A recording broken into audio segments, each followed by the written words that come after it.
Welcome to Philosophy of Value Workshops number 2 of series 10.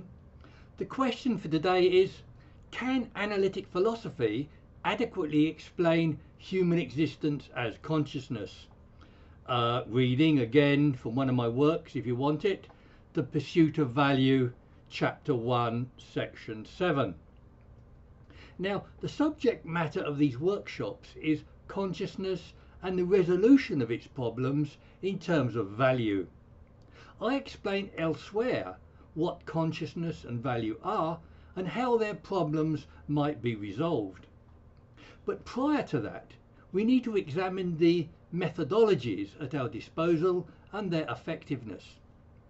We could focus on the three main approaches of analytic, continental philosophy and postmodernism. But my concern here is how analytic philosophy seems to neglect consciousness and value.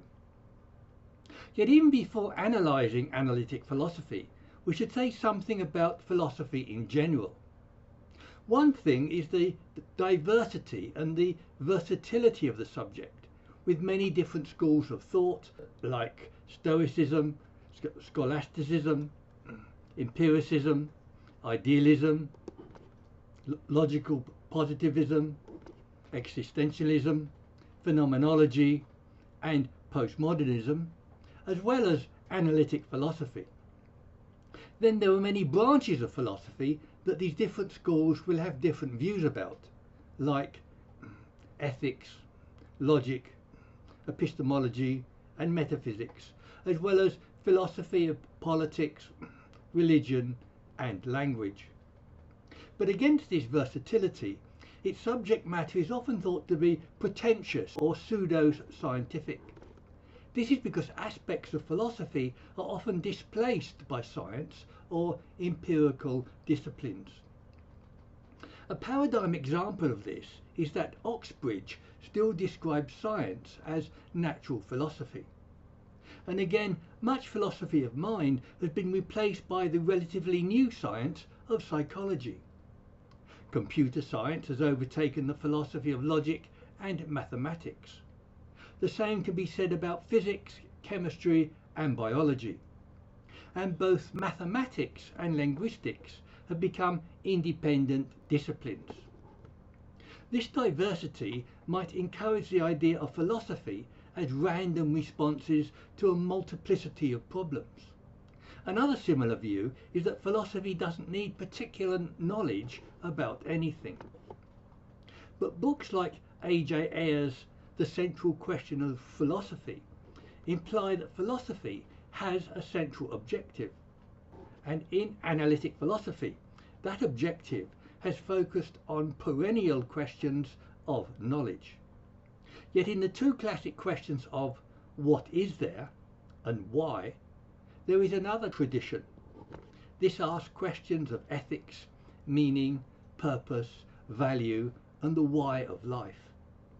In this study, this view will act as a counterpoint to analytic philosophy. Yet there are at least two outcomes of these observations. One is that philosophy isn't fixed, but is a developing or a declining discipline. Another is that philosophy is at the forefront of thought. That is, it is working on issues that have not yet or cannot be resolved by the sciences. This is part of the question we are asking today. That is, can science, or rather a scientific kind of philosophy, that is analytic, handle all human issues?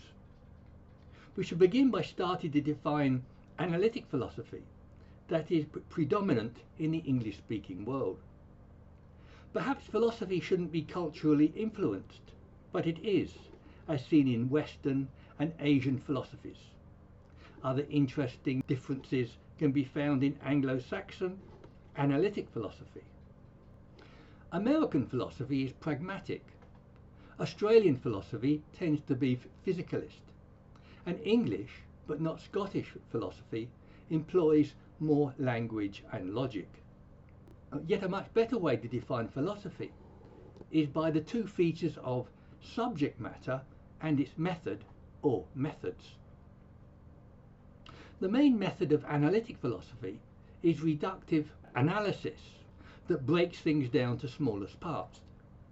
The question of whether this reductive or a more holistic approach is better is to be discussed.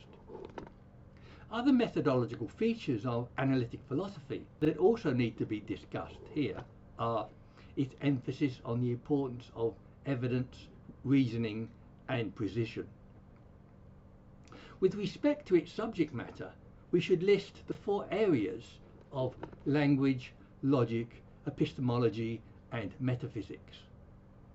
Yet metaphysics is subject to different interpretations that I will elaborate on later. That is, metaphysics often includes cosmology, religion, spiritual essences, and other worlds, as well as questions of existence, logic, space and time, personal identity, and free will. But as implied earlier, these latter questions might be better studied in their own disciplines or by science, and the inclusion of religion and cosmological dualisms suggests that metaphysics is a kind of fiction. Yet this account also presents analytic philosophy as a diverse school with many different and divergent views. For example, Simon Blackburn is an analytic philosopher who opposes the tyranny of rationalism, as he calls it. John Mackey is an analytic philosopher who disparages the unwarranted use of language. And Richard Rorty is an analytic philosopher who is paradoxically also a postmodernist. Another aspect of the diversity of analytic philosophy is its origins that also shapes its character. And analytic philosophy derives much of its subject matter and methods from science. This was because the success of science was attractive to the perceived failures of philosophy. Now, science is characterized by the features of prediction, evidence, precision, quantification, and certainty. The question is, do these methods benefit or detract from an understanding of humanity? And in particular, are they suitable for understanding consciousness and value? That's because consciousness and value are considered by many as the crucial heart of humanity. One criticism of an excessively scientific approach in the humanities is it is often described as scientism. Scientism could also be described as not only the application of strict scientific methods in the humanities, but also only allowing objectivist accounts to explain the world at the cost of subjectivity. A basic problem for using scientific methods, even in the social sciences, is the complexity of human life. That is, cause and effect is more easily determined in the sciences, but human life involves innumerable variables. For example, a common caution in the social sciences is the saying that correlation isn't causality. Another problem is that understanding human life involves the nebulous phenomenon of consciousness. And even discounting free will, thought follows from other thoughts instead of being subject to causation. And in ethics, the facts of science have to contend with such as Hume's is-ought distinction. To help answer this question of method, we can look deeper to origins in Descartes and Kant of the Renaissance. Science was then in its infancy. Superstition was everywhere, and reason was the new saviour. And in these circumstances, we can understand how reason was thought to be a panacea. In the 19th century, Auguste Comte, 1798 to 1857, founded positivism, the view that only hard scientific facts count. He regarded sociology as social physics and proposed advances from metaphysics to positive facts. This view that the social sciences can be handled like a hard science has been roundly rejected, but it still influenced the subsequent logical positivism of the Vienna Circle and A.J. Ayer. A.J. Ayer endorsed logical positivism through his principle of verification. That is, a proposition is only meaningful if it is subject to verification as either true or false. On this view, religious, ethical, poetic, intuitive, and value judgments are disregarded as meaningless. Ayer himself, as well as others, later rejected this view as excessive, but it still influenced philosophy. And analytic philosophy still continues to emphasize logic, precision, and verification. And even today, science continues to influence philosophy. One way that science sought objectivity was by removing the observing consciousness from the picture. Yet we are entitled to think that the removal of consciousness isn't conducive to its understanding. This is one of the criticisms that phenomenology, in particular, makes of the scientific method. Secondly, science also seeks uniformity and universality of explanation with one set of causal laws and theories. So science isn't sympathetic to mind as another mode of being with a different set of laws or principles. Hence the predominance of physicalism in analytic philosophy. So understandably, in philosophy, the idea of consciousness is an anomalous mystery, is almost a cliché. It is repeated continuously from Husserl's Mystery of Mysteries to David Chalmers' Hard Problem. And we can see that the neglect of consciousness is a likely cause of it not being understood. And the uniformity of explanation sought in science expresses itself in analytic philosophy as physical monism. But a uniformity of underlying principles is an assumption of science as well as physical monism. This is evident because physics is an a posteriori science of contingent observations about the physical world. But mathematics and logic makes a priori judgments of necessary relations about abstractions. So both the content and methods of mathematics and physics are radically different, and this undermines the view of science as having a uniformity of underlying principles. And this clears the ground of monism, not for dualism, but for pluralism in the form of logic, physics, and mind. A triumvirate pluralism is actually advocated in Karl Popper's theory of three worlds, and such is considered by Merleau-Ponty, Levi-Strauss, Roger Penrose, and even Kant in some form. On these accounts, mind or consciousness would then require a different methodology from logic or physics. To find such, we could look to psychology and the social sciences for an alternative methodology. But the descriptive method of phenomenology also offers a suitable methodology. Yet phenomenology takes a back seat in the Anglo-Saxon world of analytic philosophy.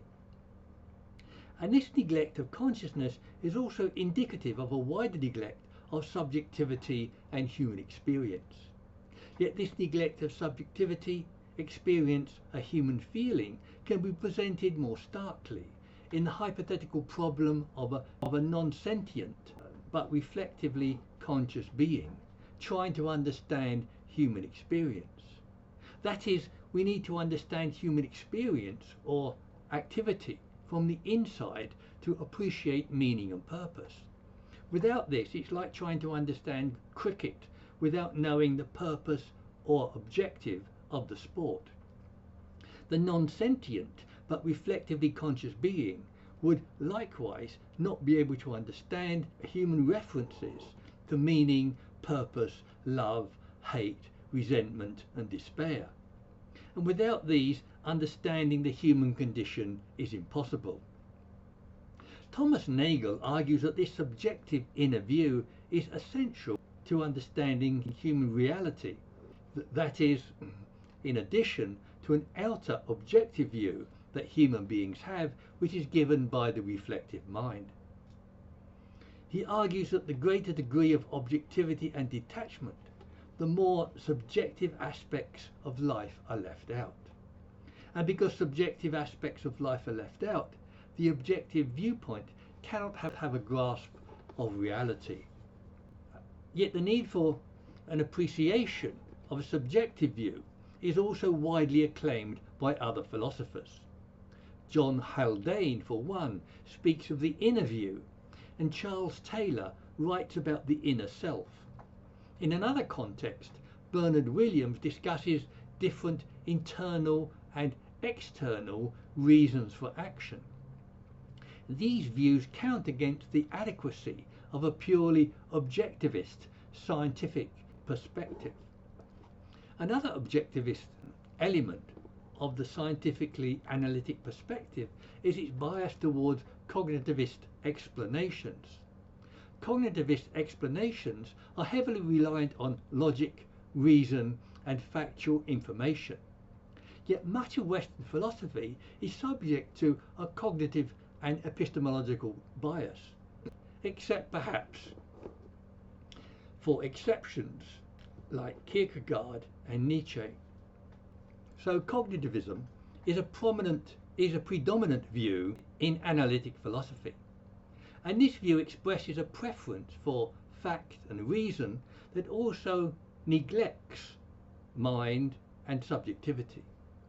For example, analytic philosophy typically classifies mind into two states of cognitive and non-cognitive. Cognitive states include perception, reason, and belief. Non-cognitive states include emotions and feelings. Cognitive and non-cognitive positions are represented by Kant and Hume, respectively. Cognition is the domain of scientific knowledge, reason, and logic, but this classification contains a bias towards cognitive states and a negative definition of non-cognitive states.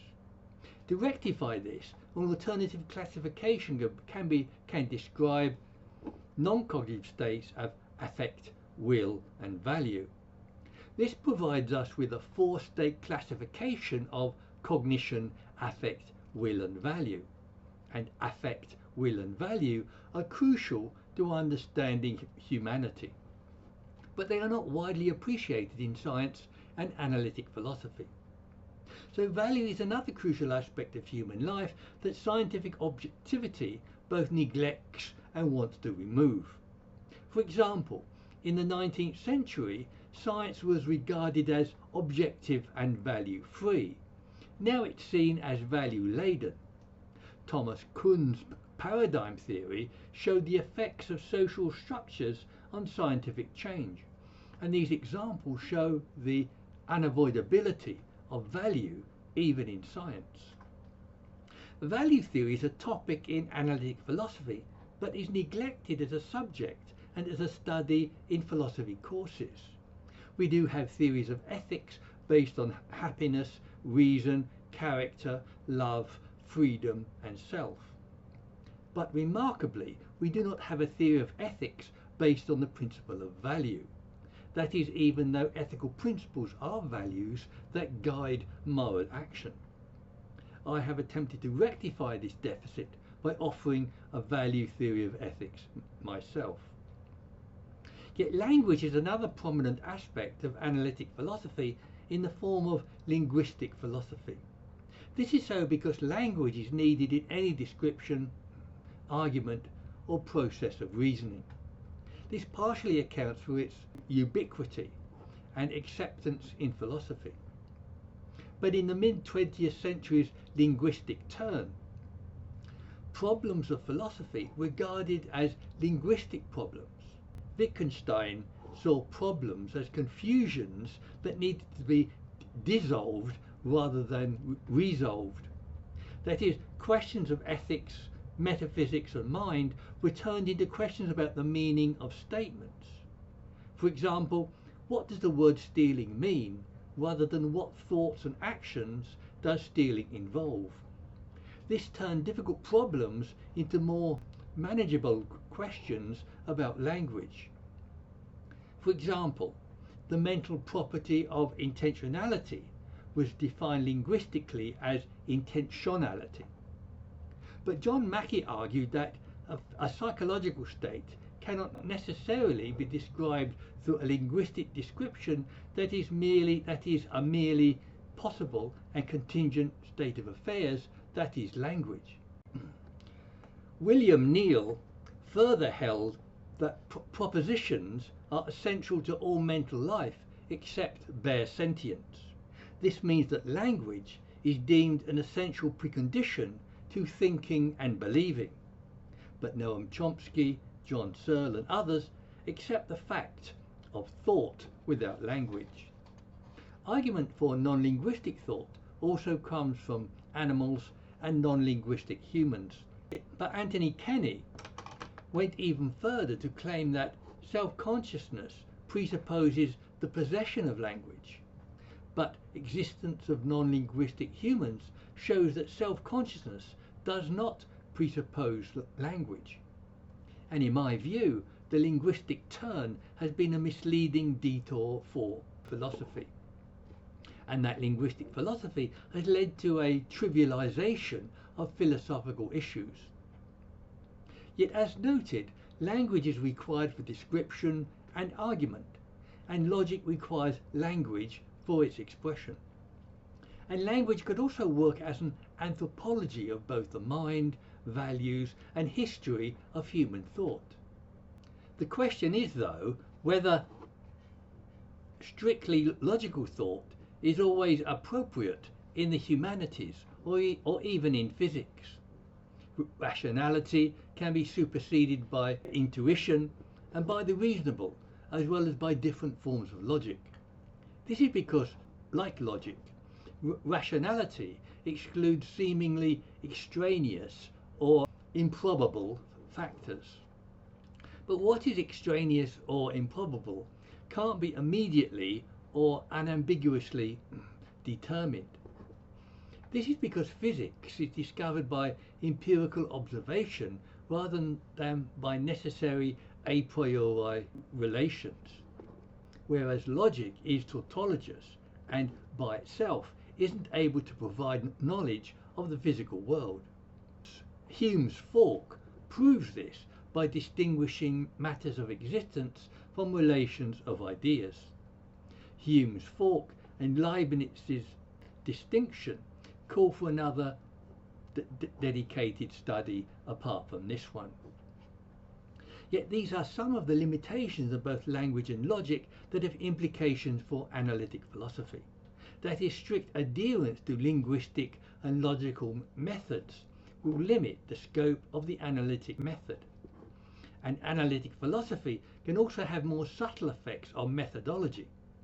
For example, the feminist Anne Gary writes, "A focus on clarity does not encourage us to range broadly without questions, to take leaps and risk failure, or to dig deeply to uncover what might be wrong or limiting about our already clear concepts, or about the assumptions and implications of our goals and method."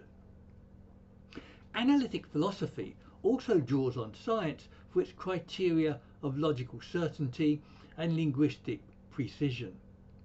But logic isn't subject to the binary values of true or false and the clarity bought at the price of hard edges.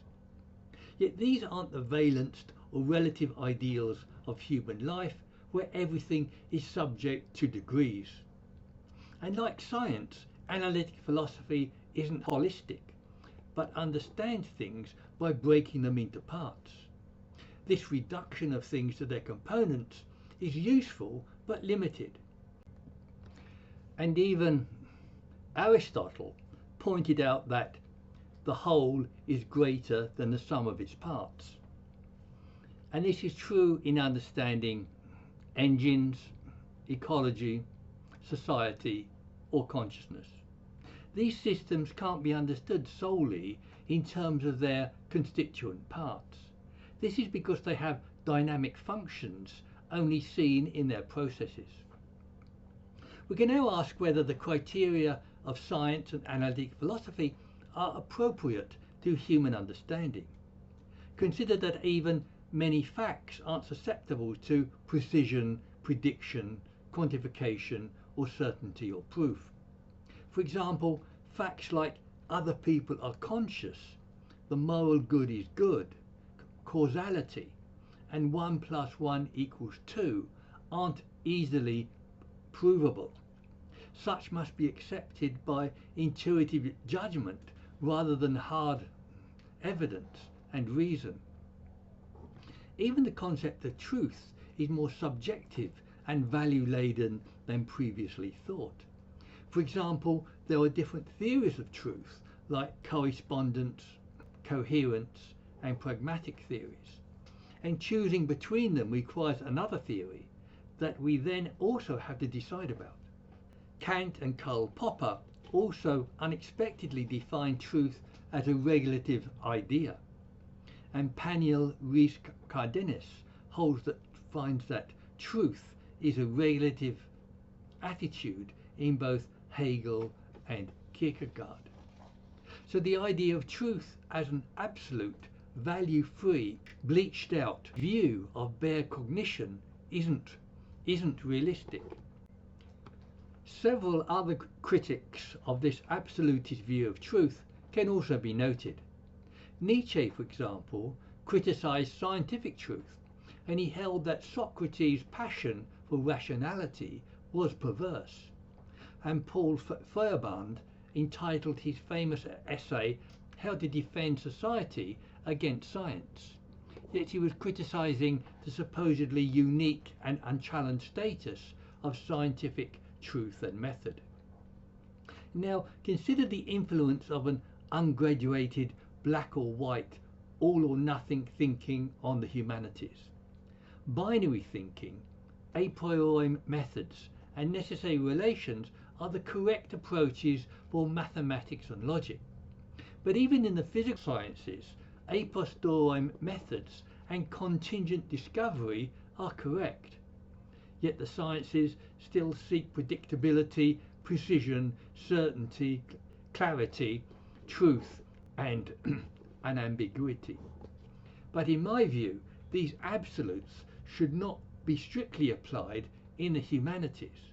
That is, principles and states in the humanities are subject to graduation. Metaphysics is the fourth aspect of analytic philosophy that has come under widespread criticism. But to be even-handed, we need to again distinguish its different components and interpretations. Firstly, metaphysics often includes logic, the mind-body problem, questions of existence, identity, and free will. But as noted earlier, these questions seem to be better handled within their own specialized disciplines.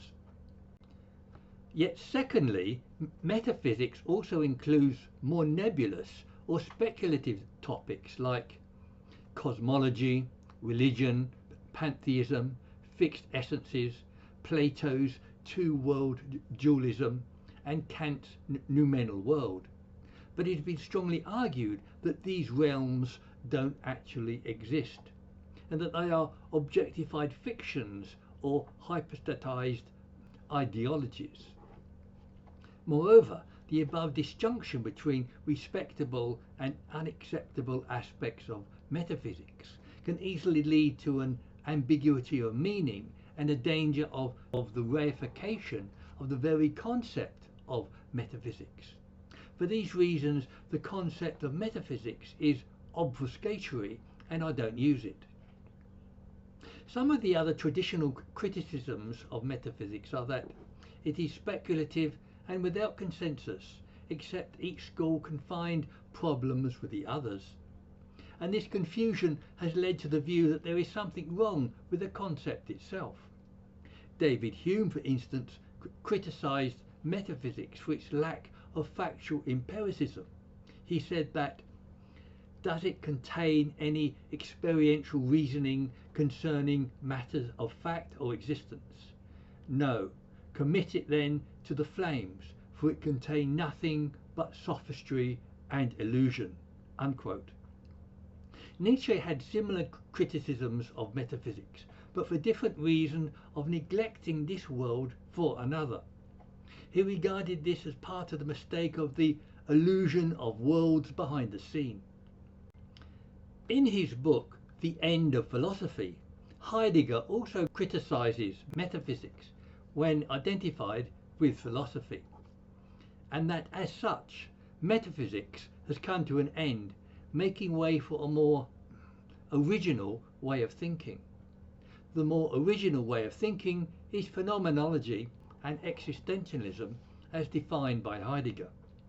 The criticisms of metaphysics are also found in other forms of phenomenology, existentialism and postmodernism.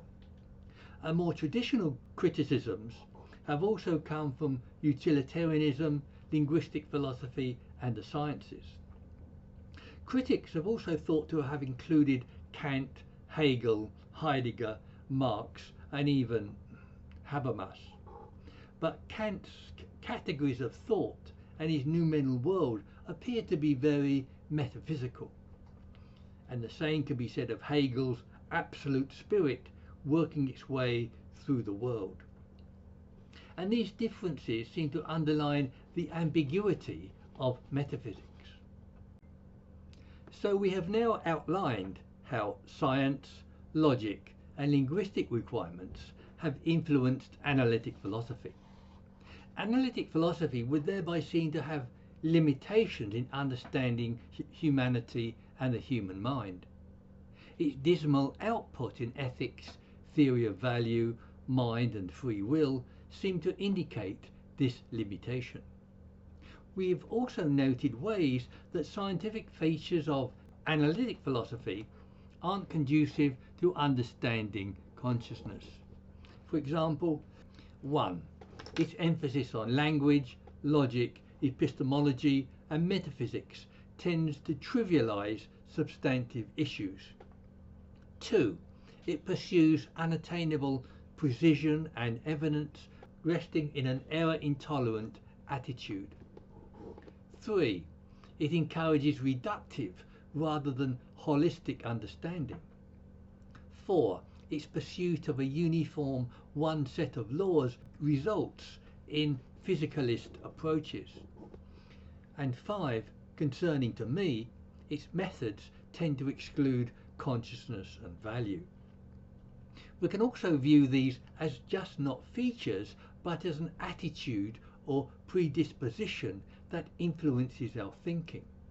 It's an error-intolerant attitude that tends to dismiss anomaly or fiction as sources of knowledge. And its emphasis on objectivity tends to exclude the subjectivity of consciousness. But we must not let these dangers turn into prejudices. And given the human tendency to error, attention to reason, evidence and precision must not be ignored. Analytic philosophy may thereby be essential training for every thinker and the human race in general. But phenomenology may be an alternative or preferable descriptive philosophical method. Yet are such viable alternatives, or has philosophy lost its way? So let me have your comments or criticisms at the meeting or on websites like Zoom or meetup.com.